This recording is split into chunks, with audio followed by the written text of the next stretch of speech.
जय हिंद साथियों।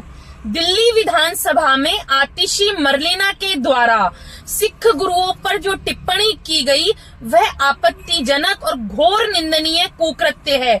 साथियों, हमारे सनातन धर्म में कहा गया है कि यह तन विसरी बेलवी अमृत की खान, शीस दियो जो गुरु मिले तो भी सस्तो जान। साथियों, एक ऐसी परंपरा जिसमें 7 और 9 वर्ष के बच्चों ने शहादत पाई, एक ऐसी गुरु परंपरा जिसमें परिवार शहीद हो गए, कभी किसी को आरे से चीरा गया, कभी किसी को रुई में लपेट कर जला दिया गया, कभी बंदा सिंह बहादुर के मुंह में उनके बेटे का कलेजा ठूसा गया।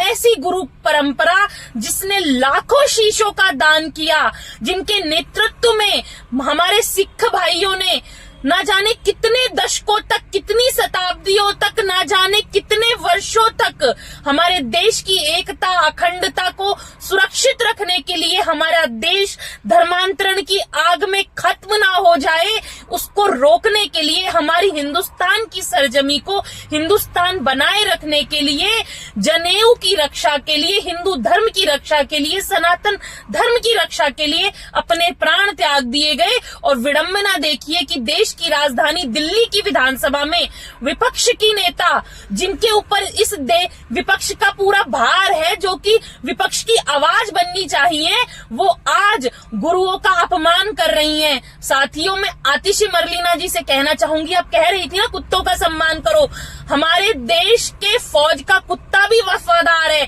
हमारी देश की गलियों में जिन कुत्तों को दूध डाला जाता है, वो कुत्ते भी शायद अपने जिस घर से दूध उनको मिलता है वो उस घर पे अटैक नहीं करते।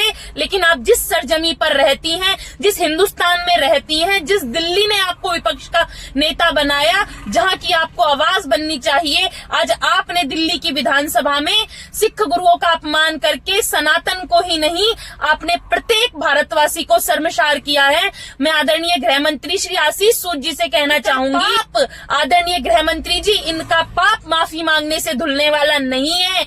ये इस पाप में इतना डूब चुके हैं कि मुझे लगता है कि आने वाले समय में विपक्ष के पास एक सीट भी नहीं होगी कि ये विपक्ष में जाके बैठ सके।